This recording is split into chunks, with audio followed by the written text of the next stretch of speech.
it disappeared after that. And then the last incident that I had, I remember, was I was sitting in the TV room with my partner. We were watching something, and I just had this insane feeling of being intensely watched, like with the woman at the end of the bed, except it was far more invasive. What I sensed was the spirit of a man with Down syndrome. It was like a man standing over my body, because I was literally lying on the couch, all tucked up with my blanket, and I suddenly felt this presence standing over me. So I was lying there like this, and it was like that someone had just leant right over me and was looking at me really intensely like that.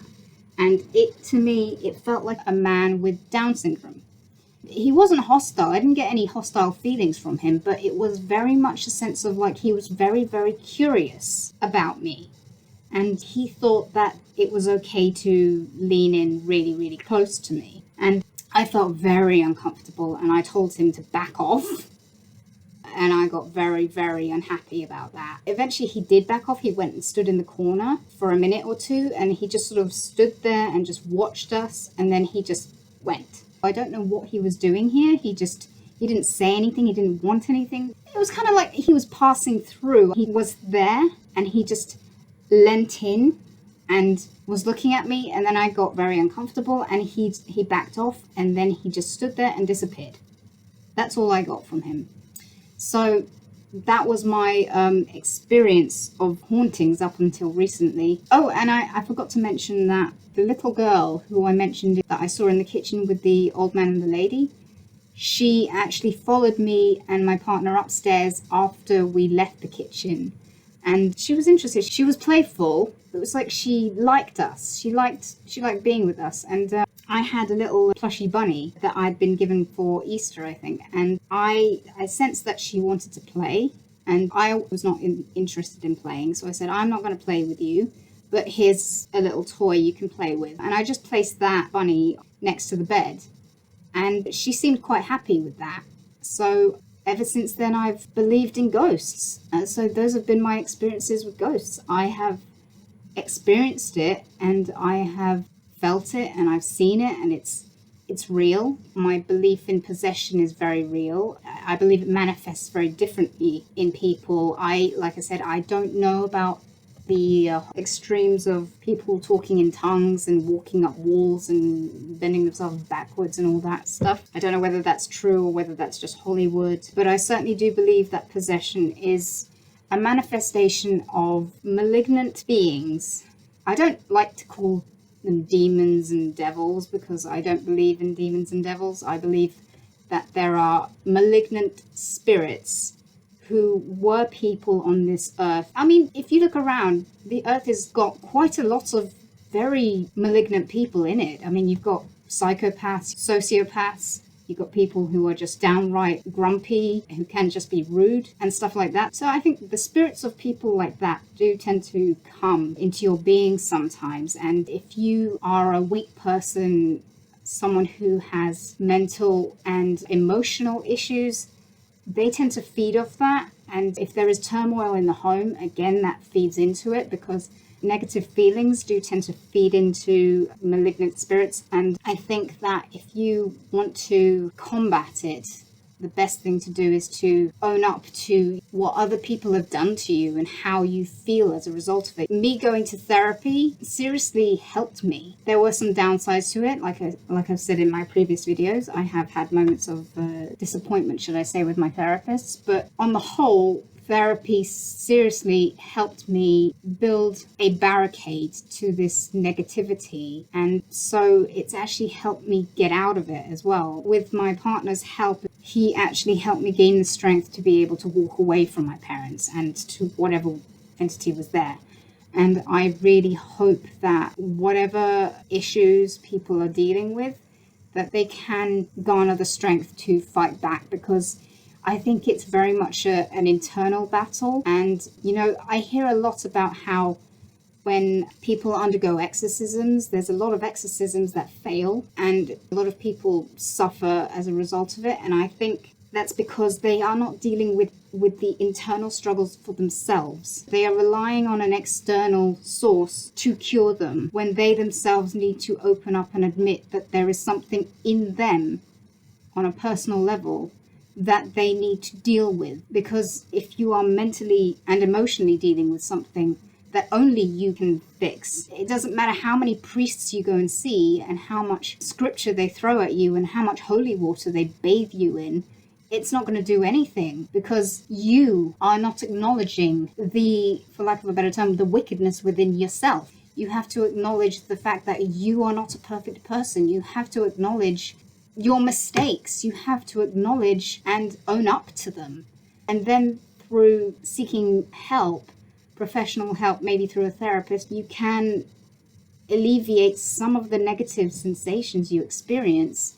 And then through that relief, you will gain the strength to fight back against these spirits who try to take over your body. And it is a long process. It's not a process where someone chants at you and throws holy water over you for a few days, weeks, months, whatever. It can take years to deal with.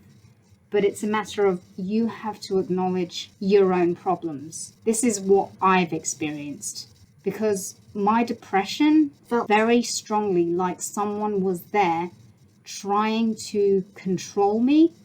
In my deepest, darkest moments, I felt like I said the other day when I said to you that I was feeling numb and empty, it's almost like that would be an opportune moment for a spirit to dive into you and to take control.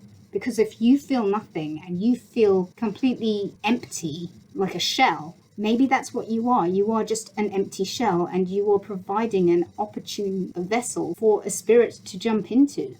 So you need to fight.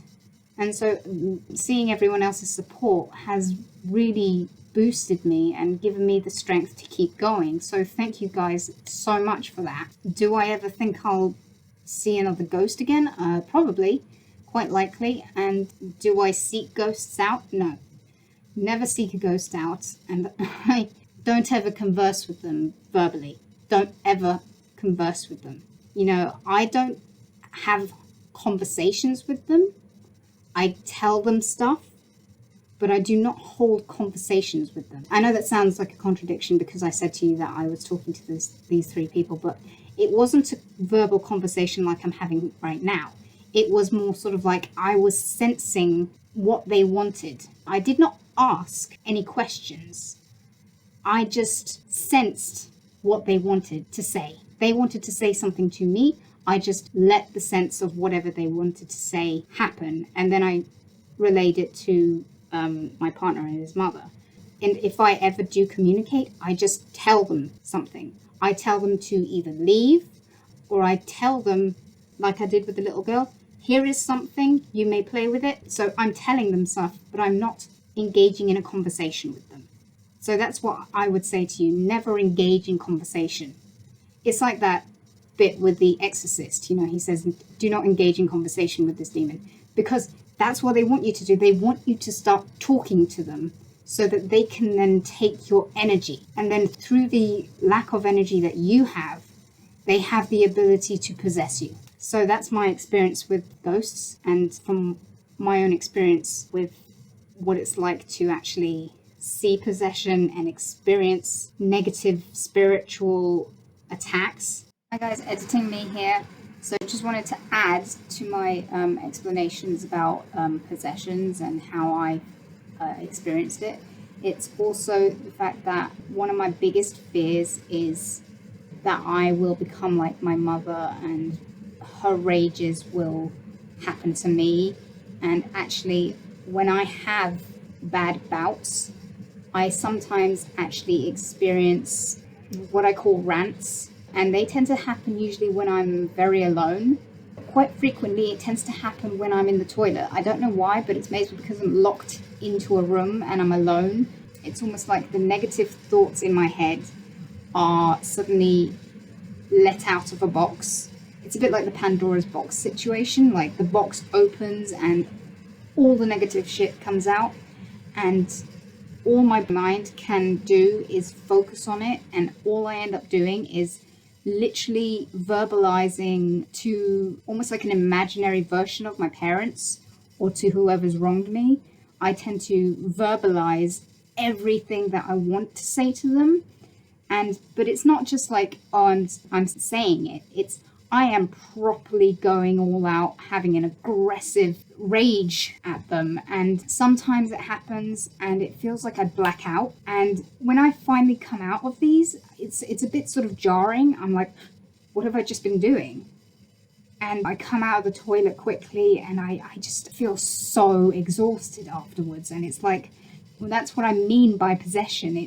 It's moments when you are vulnerable and weak and you're not even realizing it, and you just let the demons in to take over your control. And like I said, when I have these rages, sometimes I feel like I black out. I cannot even remember how long I do them for sometimes.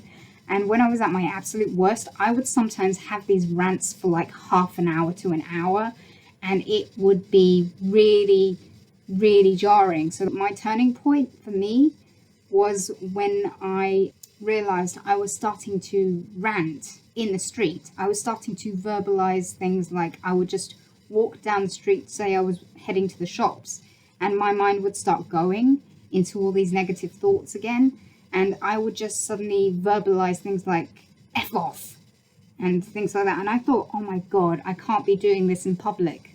That was my turning point. And I was like, I don't want to turn into someone who everyone thinks is like a Tourette's person. I don't want to look like that in public. I don't want people sort of looking around at me and thinking, God, what's wrong with her? So that was the moment that I went to the doctor and I said, I think I need help. So I have experienced what I believe to be possession.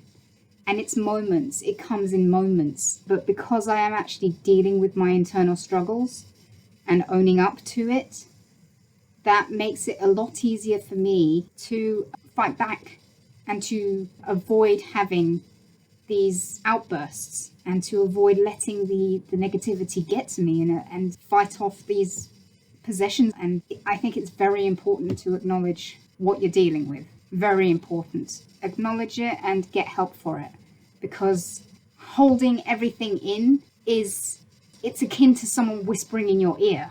You sometimes see films where people depict demons whispering in people's ear, or they, when people who are schizophrenic, they talk about hearing things. It's like that. But for me, it's more, I visually see people who I dislike, who have wronged me in front of me, and I start going at them. And I go at them with such a rage that when I come out of it, I am shocked and I am terrified that I am turning into what my mum turns into. And I usually go to my partner and I burst into tears. It scares the shit out of me. So that's just my little addition. I'll leave you guys to get on with what I was saying before. I don't still have religious beliefs as such, but I have spiritual beliefs. I don't believe in religion, but I believe in spiritualism. So I wear these two things. I wear a cross to protect me because I do believe in Jesus, because Jesus was a real guy. I do believe in him. And I do believe that there is a power in the universe that protects. And I also wear this. This is a little necklace with a tree on it, because this to me is a symbol of God. A tree to me is a symbol of God because it's nature. I believe in the concept of Mother Nature. You go to any country, you ask them, do you believe in Mother Nature? They'll probably say yes. The concept of Mother Nature is everywhere. Doesn't matter what religion they believe in, doesn't matter what country they come from, background, whatever. They will all say Mother Nature is some kind of an entity that exists. It's a power, it's a force. So I believe in that. So that's what I wear that for. And I do pray. Again, I know that sounds like a contradiction to the fact that I don't believe in God, but like I said, I believe in a force. Sounds a bit ridiculous because I'm sounding a bit like a member of the Jediism. But the best way I can describe it is kind of like the force from the Jedi. It's like that. It's like nature's force. And if you are willing to acknowledge the power of nature, then you can actually push back against negative spirits. So anyway, so I'll leave this topic here for now, and I will see you in the next video, guys. And so have a good day, and